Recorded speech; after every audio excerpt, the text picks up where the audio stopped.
સુરેન્દ્રનગર જિલ્લા પંચાયતથી નવા circuit house સુધી બનાવેલ નવનિર્મિત બ્રિજની આજુબાજુનું દબાણ તંત્ર દ્વારા હટાવવામાં આવ્યું। આ પુલની નજીક 5થી વધુ દબાણ કરેલી પાકી ઓરડીઓ તંત્રએ દ્વારા તોડી પાડી દબાણ હટાવવામાં મામલતદાર સહિતની તંત્રની ટીમ કામે લાગી।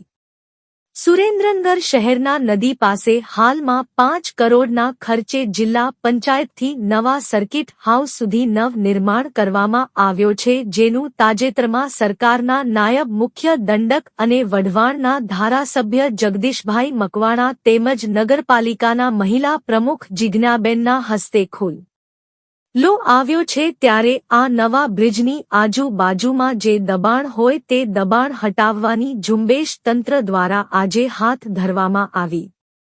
સરકાર શ્રી અને જિલ્લા કલેક્ટર દ્વારા આ જમીન ચેરિટેબલ કમિશનરની ઓફિસ માટે ફાળવેલ હોય, જ્યાં ગેરકાયદેસર દબાણ કરી ઓરડી બનાવી રહેતા હોય, જેને હાલ તંત્ર દ્વારા ખસેડવામાંની કામગીરી હાથ ધરાઈ છે। તેમજ આ જગ્યા ઉપર 5થી વધુ પાકી ઓરડીઓ બનાવીને રહેતા હતા તેમજ ગેરકાયદેસર ડમ્પિંગ કરી અને ખાતરનું ઉત્પાદન કરતા શખ્સ સામે કાર્યવાહી કરી દબાણ હટાવવાની કામગીરી તંત્ર દ્વારા કરવામાં આવી છે। આ તમામ જમીન સરકારશ્રી જમીન છે, જેની ઉપર ગેરકાયદેસર દબાણ થયું હતું, જેને ભાગરૂપે આજ રોજ સુરેન્દ્રનગર શહેર મામલતદારની ટીમ દ્વારા સમગ્ર દબાણ હટાવવાની કામગીરી હાથ ધરાઈ હતી।